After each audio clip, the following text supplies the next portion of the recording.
Students, आज हम to become computer application के अंतर्गत बिजनेस इकोनॉमिक्स अर्थात व्यवसायिक अर्थशास्त्र को पढ़ेंगे, जिसमें लास्ट क्लास में हम लोगों ने इसके यूनिट 5th का पहला टॉपिक थ्योरी ऑफ कास्ट का कास्ट कॉन्सेप्ट पढ़ा था। आज हम उसी के आगे इसको पढ़ेंगे, कास्ट कॉन्सेप्ट के ही आगे पढ़ेंगे। तो इसे पढ़ने से पहले मैं आपको एक क्लासिफिकेशंस बता रहा हूं। क्लासिफिकेशन ऑफ कास्ट, लागत वर्गीकरण। लागत वर्गीकरण बेसिकली 3 टाइप्स के होते हैं। फर्स्ट, मनी कॉस्ट, जिसे हम मौद्रिक लागत कहते हैं। सेकंड, रियल कॉस्ट, जिसे हम वास्तविक लागत कहते हैं। थर्ड, अपॉर्चुनिटी कॉस्ट, जिसे हम अवसर लागत कहते हैं। मनी कॉस्ट अर्थात मौद्रिक लागत को हम फिर से 2 टाइप से डिवाइड करते हैं। पहला, एक्सप्लिसिट कॉस्ट अर्थात स्पष्ट लागत। सेकंड, इम्प्लिसिट कॉस्ट अर्थात अस्पष्ट लागत। तो इस कास्ट को हम लोग इस तरह से क्लासिफाइड कर सकते हैं।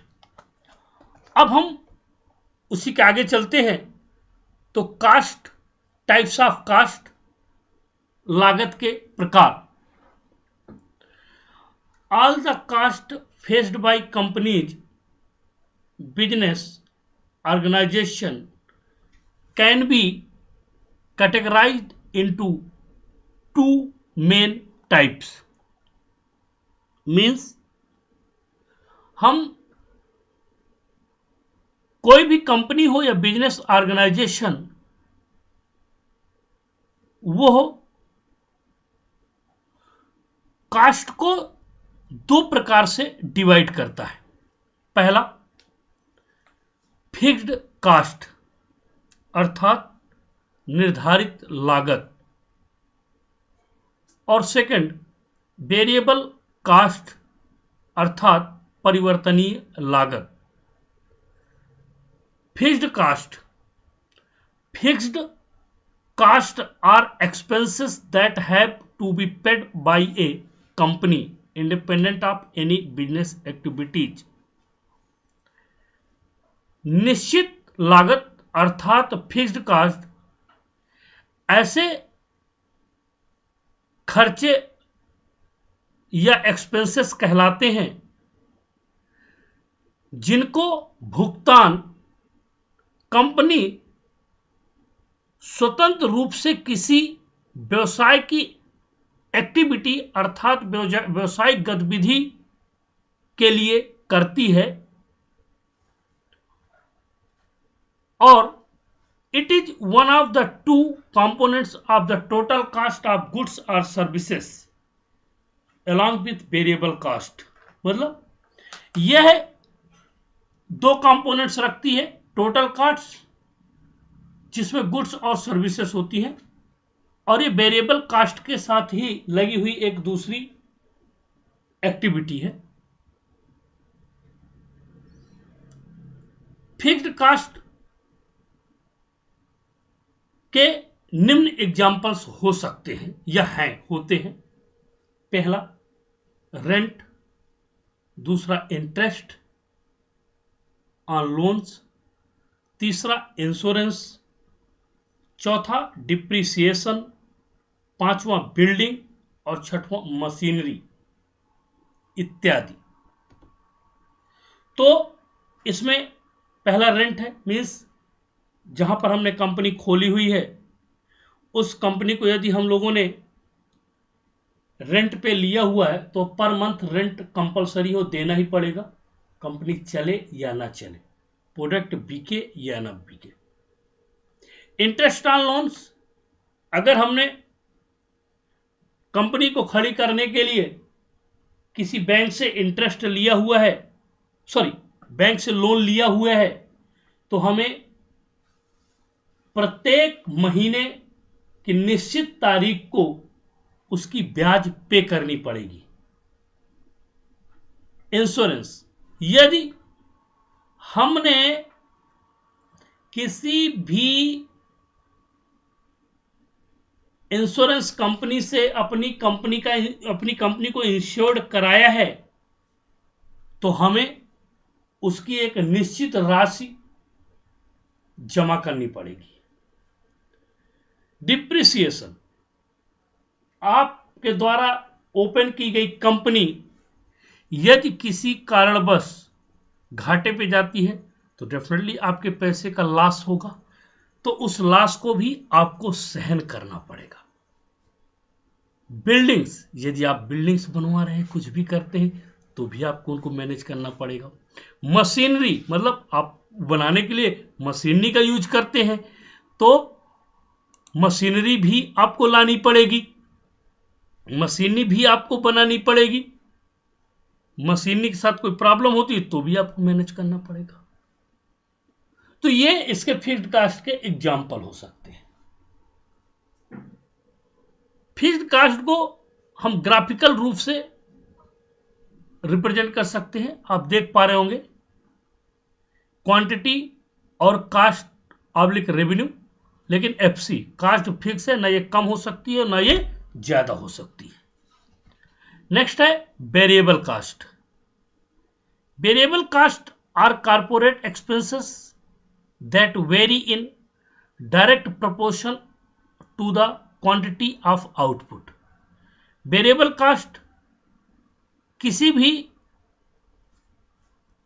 कॉर्पोरेट एक्सपेंसेस का ऐसा व्यय होता है, ऐसा एक्सपेंसेस होता है जो आपके आउटपुट की क्वांटिटी के प्रोपोर्शन पर ही प्रयोग किया जाता है या लगता है। Unlike fixed cost which remain constant regardless of outputs, variable cost as a direct function of production value. मतलब जैसे फिक्स्ड कास्ट होती है उसे आपके आउटपुट से कोई लेना देना नहीं है, लेकिन वेरिएबल कास्ट को आपके प्रोडक्शन से लेना देना है। प्रोडक्शन बढ़ेगा, rising whenever production, expanding falling whenever it contracts. Production बढ़ेगा, वेरिएबल कास्ट बढ़ेगी, प्रोडक्शन घटेगा, वेरिएबल कास्ट घटेगी। कुछ महत्वपूर्ण एग्जांपल्स वेरिएबल कास्ट के हैं। पहला है डायरेक्ट लेबर, मतलब जो कंपनी में डायरेक्ट रूप से श्रमिक है, ये जो डायरेक्ट श्रम कर रहे हैं उनके लिए जो कास्ट आप देंगे वो वेरिएबल कास्ट के अंतर्गत होगी। रॉ मटेरियल्स एंड कंपोनेंट्स, आप जो कच्चा माल मंगाएंगे, उनके कंपोनेंट्स मंगाएंगे, उसको भी आपको उस वेरिएबल कास्ट के अंतर्गत रखना पड़ेगा। पैकेजिंग कास्ट, आप जो भी प्रोडक्ट बनाएंगे उस प्रोडक्ट को पैकिंग करते समय जो कास्ट आएगी वो भी वेरिएबल कास्ट के अंतर्गत आएगी। हीटिंग एंड लाइटिंग, मतलब आप ताप और जो प्रकाश की व्यवस्था करेंगे उसके लिए भी आपको वेरिएबल कास्ट लगेगा। And labour directly involve in A company manufacturing process, और ऐसे श्रमिक जो सीधे किसी कंपनी की मैन्युफैक्चरिंग प्रोसेस में इन्वॉल्व होते हैं या शामिल होते हैं, वो कास्ट भी वेरिएबल कास्ट के ही अंतर्गत आएगी और उसे वेरिएबल कास्ट पर ही जोड़ा जाएगा। मीन्स ओवरऑल अगर सिनारियो देखा जाए तो वेरिएबल कास्ट मीन्स कंपनी से बनने वाले प्रोडक्ट के ऊपर जो भी खर्चे आएंगे वे सभी वेरिएबल कास्ट के अंतर्गत आएंगे। वेरिएबल कास्ट को हम ग्राफिकल रूप से रिप्रेजेंट कर सकते हैं। आप चित्र में आपको दिख रहा होगा क्वांटिटी और कास्ट वीसी अर्थात वेरिएबल कास्ट एकदम स्ट्रेट दिया हुआ है। ये डिपेंड करती है आपके प्रोडक्शन पर, ये कम और ज्यादा हो सकती है। यदि प्रोडक्शन आपका ज्यादा होगा तो आपकी कास्ट ज्यादा आएगी, प्रोडक्शन कम होगा तो आपकी कास्ट कम होगी। ये सारी की सारी चीजें, ये पूरा का पूरा प्रोसेस जो डिपेंड करता है वो वेरिएबल कास्ट का, वो प्रोडक्शन कंपनी के प्रोडक्शन पे डिपेंड करता है। The cost function, the cost function express A functional relationship between total cast and factors the determine it. जो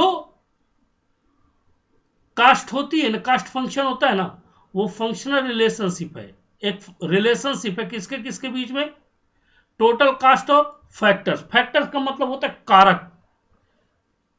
किसी भी प्रोडक्शन के दौरान टोटल इन्वॉल्व होने वाली कास्ट के बीच में यदि कोई ऐसे कारक फैक्टर्स आ जाते हैं जो डायरेक्टली या इनडायरेक्टली रूप से कास्ट को डिटरमाइन करते हैं, वो उसे भी कास्ट फंक्शन के रूप में रखा जाता है। Usually the factor that determine the total cast of production, हम जो कास्ट प्रोडक्शन कास्ट है उसको, टोटल कास्ट को किससे रिप्रेजेंट करते हैं, सी से, कैपिटल सी से रिप्रेजेंट किया जाता है। फर्म आर द आउटपुट, उसको ओ से, जबकि उसमें लगने वाली टेक्नोलॉजी को टी से और फैक्टर प्राइस को पीएफ से, और फिक्स्ड फैक्टर को एफ से रिप्रेजेंट करते हैं।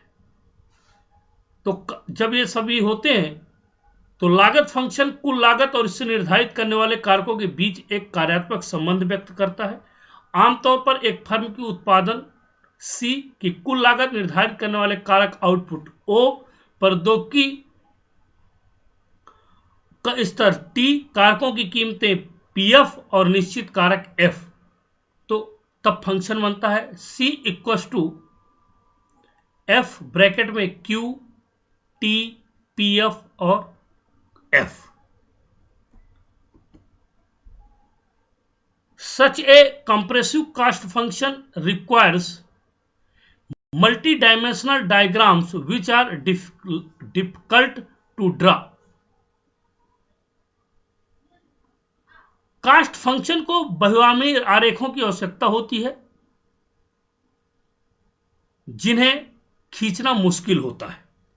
In order to simplify the cost analysis, certain assumptions are made. लागत विश्लेषण को सरल बनाने के लिए कुछ धारणाएं बनाई गई हैं। It is assumed that a firm produce a single homogeneous goods. यह माना जाता है कि एक फर्म उत्पादन के कुछ कारकों की मदद से एकल सजातीय अच्छा क्यू का उत्पादन करती है। With the help of certain factors of production, some of these factors are employed in fixed quantities, whatever the level of output of the firm in the short run. इनमें से कुछ कारकों को नियत मात्रा में नियोजित किया जाता है जो कि अल्पावधि में फर्म के उत्पादन का स्तर होता है, इसलिए इन्हें मान लिया गया है।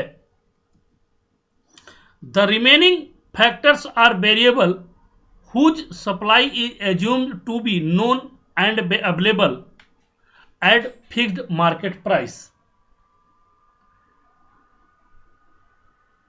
जो बाकी के बचे हुए फैक्टर्स या कारक है वो परिवर्तनशील है, जिनकी आपूर्ति ज्ञात है और निश्चित बाजार मूल्य पर उपलब्ध होते हैं।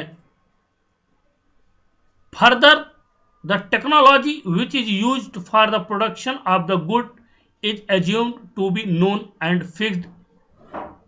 इसके अलावा जिस तकनीकी का उपयोग अच्छे उत्पादन के लिए किया जाता है, it's assumed that the firm adjusts the employment of variable factor is such a manner that a give output Q of the good Q is obtained and minimum total cost C. उसे ज्ञात और निश्चित माना जाता है। अंत में माना जाता है कि फर्म के रोजगार को इस तरह से समायोजित करना है कि एक अच्छा क्यू का आउटपुट क्यू न्यूनतम लागत पर प्राप्त होता है। अर्थात टोटल कास्ट फंक्शन को कुछ इस तरह से एक्सप्रेस किया जा सकता है, C equals to F Q, which means that the total cost C is a function if output Q assuming all other factor are constant। मतलब कुल लागत C है यदि आउटपुट Q है लेकिन सभी कारक क्या हो, स्थिर हो, अन्य कोई दूसरा कारण न हो। The cost function is shown diagrammatically by total cost TC curve. हम कास्ट फंक्शन को टोटल कास्ट कर्व के द्वारा डायग्रामेटिकली रिप्रेजेंट कर सकते हैं। The TC curve is drawn by taking output on the horizontal axis and total cost on the vertical axis as shown in figure. कुल लागत वक्र द्वारा लागत फंक्शन को आरेखीय रूप से दिखाया गया है। TC वक्र को क्षैतिज अक्ष पर उत्पादन और ऊर्ध्वाधर अक्ष पर कुल लागत से लिया जाता है, जैसा कि चित्र में दिख रहा है। देखिए TC, TC1 और TC। अब TC2 और TC1 जब लागत घटती है तो टोटल कास्ट TC1 हो जाती है, जब बढ़ता है आउटपुट तो TC2 हो जाती है। इसे एक टोटल कास्ट है और दूसरा आउटपुट है। इसे हम कास्ट फंक्शन अर्थात टोटल कास्ट फंक्शन भी कह सकते हैं। अब कास्ट को हम यहां पर दो तरह से रिप्रेजेंट करते हैं, एक शॉर्ट रन कास्ट और दूसरा लॉन्ग रन कास्ट। तो यहां पर जो टॉपिक स्टार्ट हो रहा है short run and long run cost. Short run cost in economy, short run and long run are not broadly defined as a rest of time, rather they are unique to each firm। अर्थशास्त्र में short run और long run को मोटे तौर पर बाकी समय के रूप में परिभाषित नहीं किया गया है, बल्कि वे प्रत्येक फर्म के लिए अद्वितीय है। भाई सभी कंपनियों का अपना अलग अलग है, कहीं कोई इसको मोटे तौर पर दर्शाया नहीं गया कि वो तो हम यहां पर देख रहे हैं बस, इसको कहीं पे ये नहीं लिखा गया नहीं ये शॉर्ट रन है ये लॉन्ग रन, क्योंकि हर कंपनी का शॉर्ट रन अलग हो सकता है, लॉन्ग रन अलग हो सकता है। तो सबसे पहले शॉर्ट रन कास्ट।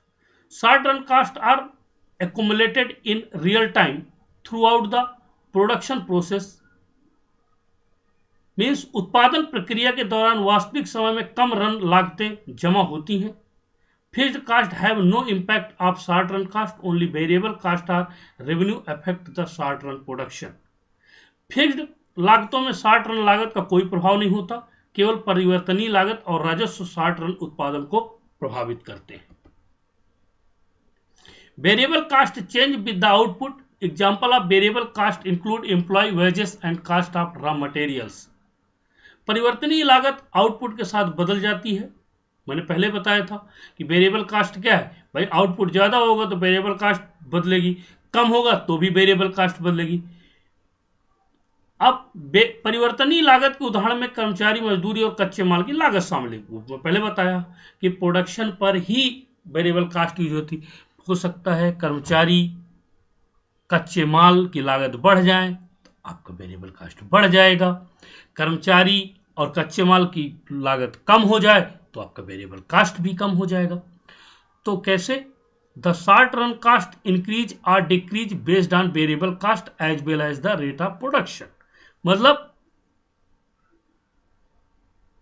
कम लागत से परिवर्तनीय लागत के साथ साथ उत्पादन की दर के आधार पर लागत में वृद्धि या कमी होती है। यदि प्रोडक्शन होगा तो कास्ट बढ़ेगी, प्रोडक्शन घटेगा तो कास्ट घटेगी।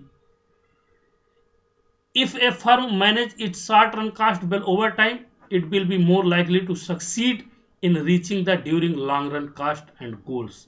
यदि कोई फर्म समय के साथ अपनी कम लागत को अच्छी तरह से प्रबंधित करती है तो यह लंबे समय तक वांछित लागत और लक्ष्य तक पहुंचने में सफल होने की अधिक संभावनाएं होंगी। अब long run cost. Long run cost are accumulated when firm change production levels over time in response to expected economic profit और लॉसेस। लंबे समय तक लागत जमा होती है जब फर्म अपेक्षित आर्थिक लाभ या हानि के जवाब में समय के साथ उत्पादन स्तर बदलते हैं। In the long run there are no fixed factor of production. लंबे समय में उत्पादन में कोई निश्चित कारक नहीं होते हैं। The land, labour, capital, goods and entrepreneurship all vary to reach the long run cost of producing a good और सर्विस। भूमि, श्रम, पूंजीगत सामान और उद्यमशीलता सभी एक अच्छी या सेवा के उत्पादन की लंबी लागत तक पहुंचाने के लिए अलग अलग है। The long run is a planning and implementation stage of procedures. लंबे समय से उत्पादकों के लिए एक योजना और कार्यान्वयन का चरण है। They analyze the current and projected state of the market in order to make production decisions effective। वे उत्पादन निर्णय लेने के लिए बाजार की वर्तमान और अनुमानित स्थिति का विश्लेषण करते हैं। Effective long run cost are sustained when the combination of output that a firm produce result in the directly quantity of goods and lowest possible cost। जब एक फर्म किसी न्यूनतम संभव लागत पर सामान की वांछित मात्रा में परिणाम उत्पन्न करता है तो आउटपुट के संयोजन से लंबे समय तक चलने वाली लागत कायम रहती है। Example of long run decisions that impact a firm cost include changing the quantity of production, decreasing, expanding a company and entering a leaving a market। लंबे समय तक चलने वाले फैसलों के उदाहरण को जो फर्म की लागत को प्रभावित करते हैं उनमें उत्पादन की मात्रा को बदलना, किसी कंपनी को कम करना, विस्तार करना, बाजार में प्रवेश करना या छोड़ना शामिल होते हैं। धन्यवाद। अब हम लोग जो भी नेक्स्ट क्लास होगी यूनिट 5 का next topic long short cost curve के साथ पढ़ेंगे। और आप लोगों का कोई भी रिस्पांस नहीं आता है तो आप लोग कृपया रिस्पांस दिया करें।